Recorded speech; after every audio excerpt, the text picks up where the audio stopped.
బెటర్గా ఉంది last movie కంటే. నాకు తెలిసి ఇది సాయి ధరమ్ కెరీర్లోనే బెస్ట్ మూవీగా అనిపిస్తుంది. మామూలుగా ఎట్లా అంటే కొన్ని మూవీస్లో అది అంటే కొన్ని మూవీస్కి అవార్డ్స్ వస్తుంటాయి, అవి ఎందుకు వస్తాయో అర్థం కాదు. అంటే అందులో హీరోయిన్స్ గ్లామర్ బట్టి ఇస్తుంటారు, అది మొత్తం చూపించిందని ఇస్తారా లేకపోతే ఇంకా చూపించడానికి ఏం మిగలేదని ఇస్తారో అర్థం కాదు. కాకపోతే ఇది పక్కా అవార్డు వచ్చే సినిమా. అవార్డు ఇస్తే మాత్రం ఇలాంటి సినిమాకి మాత్రం పక్కా అవార్డు ఇవ్వాలి. ఇది అవార్డు వచ్చే సినిమా. ఇది నాకు తెలిసి 2019లోనే బెస్ట్ మూవీ ఇది. Sai Dharam Tej fresh look, cinema చాలా బాగుంది, స్టోరీ కూడా, యాక్టింగ్ కూడా బాగుంది చాలా. సినిమా రొటీన్ ఉంది కానీ కొంచెం అతని యాక్టింగ్ కొంచెం డిఫరెంట్గా ఉంది. ఓవరాల్గా బాగుంది మూవీ, చూడొచ్చు. ఎవరిది? బాగుంది. సునీల్ కూడా చాలా బాగా చేశాడు, చాలా రోజులు కామెడీ. కామెడీ కూడా బాగుంది చాలా. సునీల్ ఈజ్ బ్యాక్ అనుకోవచ్చు, చాలా బాగుంది కామెడీ. వెన్నెల కిషోర్ది యాజ్ యూజువల్గానే బాగుంది. సునీల్ది ఇంకొంచెం బాగుంది సినిమా. ఈ మధ్య వచ్చిన వాటిల్లో సినిమా బాగుంది. ఇది కొంచెం నొవేడేట్ ఉంది కామెడీ. ఏదది? హిట్ కొట్టారు అనుకో. సాయి ధరమ్ తేజ్కి మంచి హిట్ ఇది సినిమా, చాలా రోజుల తర్వాత. బాగుంది మూవీ ఓవరాల్గా.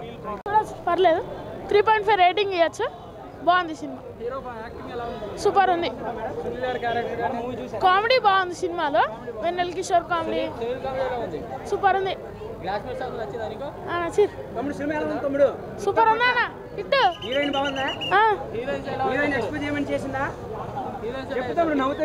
తేజ్కి రెజీనా బాగుంటుంది. సినిమాకి బాగాలేదు, హీరోకి బాగాలేదు, సెట్ కాలేదు. ఎందుకంటే ఈ సినిమా స్టోరీకి, యాక్షన్కి, హీరోయిన్కి అసలు సెట్ కాలేదు, లింక్ సెట్ కాలేదు. ఈ సెకండ్ హీరోయిన్ రోల్ అసలు ఏం లేదు, జస్ట్ ఫ్రెండ్ అంతే. మెయిన్ కళ్యాణిది అయితే రోల్ ఏం పెద్దగా లేదు, బాగానే ఉంది. సినిమా అయితే బాగుంది, సెట్ కాలేదు. 3.5 ఇవ్వచ్చు. బాగుంది, చాలా బాగుంది, చాలా బాగుందండి. ఎమర్జెన్సీ ఆ కాన్సెప్ట్ అనేది చాలా బాగుంది, అట్రాక్టివ్గా ఉంది.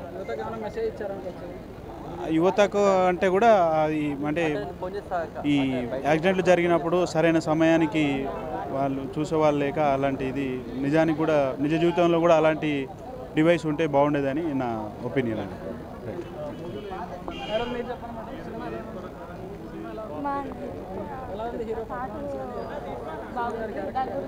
సూపర్. ఓకే అండి, బాగానే ఉంది, పర్లేదు. అంటే టాతు ఇట్లా మధ్యలో వదిలేయకుండా ఫుల్ వరకు కూడా పోరాడేది, అది చాలా బాగుంది. ఓకే. ఈ వీడియో గనుక మీకు నచ్చినట్లయితే లైక్ చేయండి, షేర్ చేయండి. మరిన్ని వీడియోస్ కోసం మా ఛానల్ను సబ్స్క్రైబ్ చేయండి.